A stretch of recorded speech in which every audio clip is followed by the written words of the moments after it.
All right, let's talk about a few of these hormones. Of course, we can't cover everything right now, but let's talk about the sex hormones. What we're finding out, folks, is that sex hormones play a huge role, not just in development of sexual characteristics, but really in the growth and development and normal function of the human body.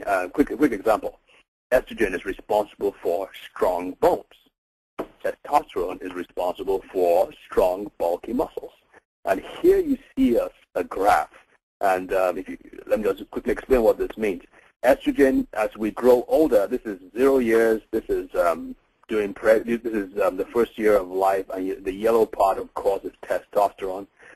From here back here, this is at birth. So everything before birth is during the pregnancy stage, and of course, you see the shoot, the surge in testosterone and surge in estrogen. When these surges happen in the baby, those are what set the characteristics, whether the child is going to be a male or a child is going to be a female. It's all a question of the testosterone, but let's not talk about that.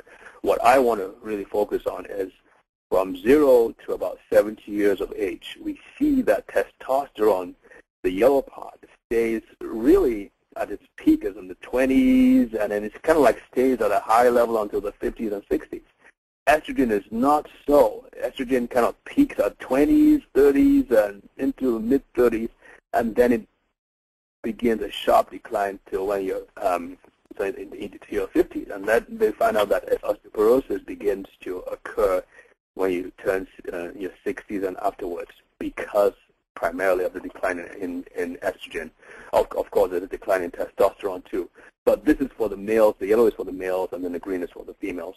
But both men and women have both sex hormones. As a matter of fact, we all have the same kind of hormones. The difference is in the balance and the levels. Obviously, ladies have a lot more estrogen than men do. Now, Dr. David. Yes, sir. David, one of the things that Dr. Lee, who wrote a book, and I was trained in exactly the same way, and so I'm going to maybe diverge a little bit, but I don't want to go too much on this, but just maybe make your audience aware that the balance with the kind of counterbalancing hormone is the progesterone, which typically drops off the charts at about 35 years of age because it's the progestational hormone. And when we start studying bone density, oftentimes we start seeing when there's an imbalance, particularly in the estrogen and progesterone, that we start seeing bone density start dropping off if there's that imbalance at 35. And you're right about the estrogen, especially when you start getting into the menopausal time, but bone density oftentimes starts declining before the estrogen goes down. And when you think about the osteoblast that produces new bone cells, that's a progesterone function. And so this is some relatively new stuff, but Dr. Lee has been working in this area for quite some time. So it's very fascinating because I think a lot of us have been trained exactly like this.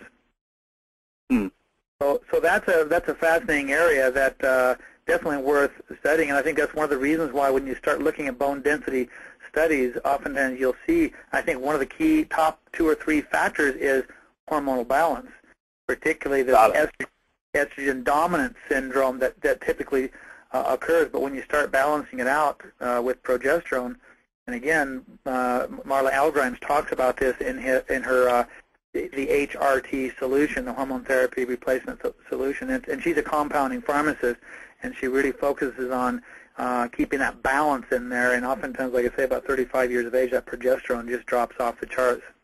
Now, Dr. Steve, you mentioned a couple of books there. Could you possibly type them in the chat box so people can see the books that you mentioned, just in case they might want to go pick those books up?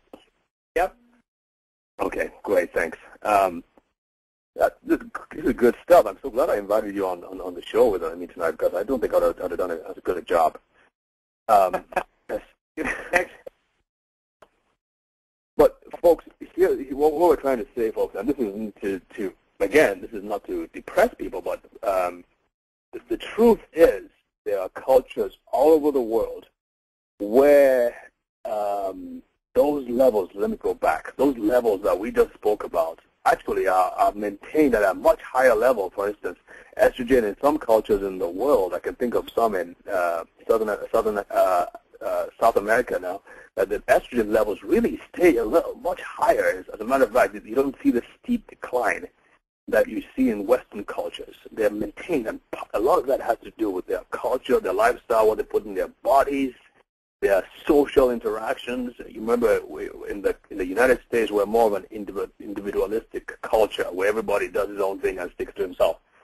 The cultures in other cultures where there's a communal, more collectivist society, people support each other, and that social bonding, so to speak, really is great for the endocrine system. It's great for the mind. It's great for the emotions, and it keeps those hormones at a higher and a good balance. Because again, it's not just enough to have a high level. It's important to have the good balance. And we're going to talk about that some more. Again, this is for ladies.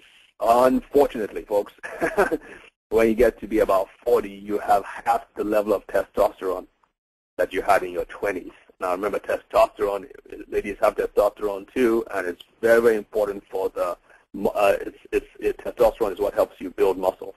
Why is muscle important? Because muscle is what helps burn fat.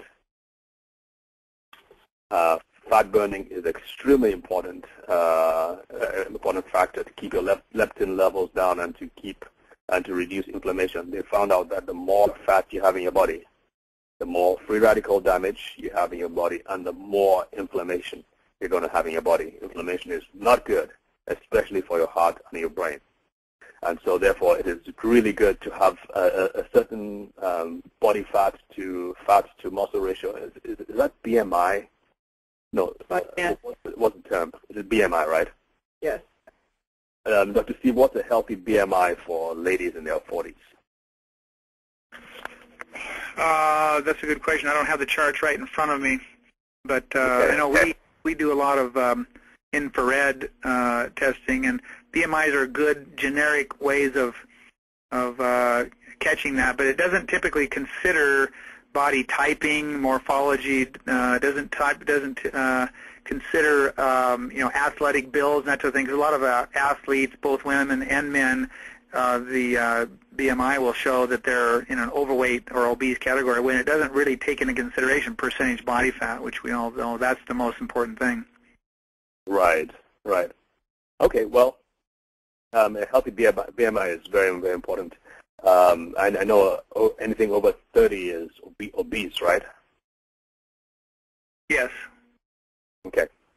All right. There's a lot of this been said about growth hormone, folks, and there's more and more research coming out now about growth hormone and what it can do to help you keep your skin fresh, your body strong, your bones strong, your muscles taut and He-Man-like, and all that.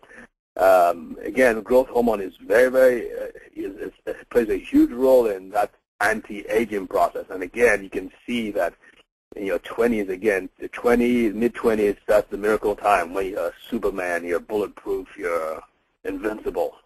At least you tend to think you are when you're at that age. You sometimes act like you are. But that's the peak, and it begins to decline for most people till their 70s. In fact, by 65, they say some people actually don't even secrete growth hormone at all.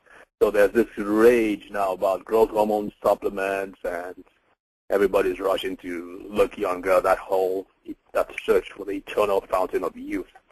The problem with many of these growth hormone pills is that some of them could actually, because first thing, growth hormone actually stimulates the growth of every cell. That's what growth hormone does. And so if you use it indiscriminately, it could, and that's what the fear some people have, is that it could, you have latent tumors or latent cancers, it could aid the proliferation of those tumors and growth of those tumors. Some good researchers have come up with a way by which your body can naturally increase its own production of growth hormone. And that is what you should look for.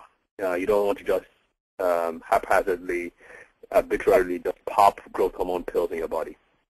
Dr. Steve, you want to say something about that? I'm actually trying to get the BMI information on the question. Okay.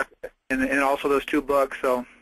Hey, David and Steve, somebody just typed in for us the World Health Organization following measures for normal weight and obesity. So I'll send that out to everybody through the little chat box. Okay, that wouldn't be somebody we know, is it? Okay.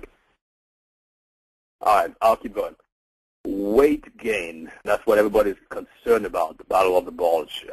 Real quick, hormones play a huge role here.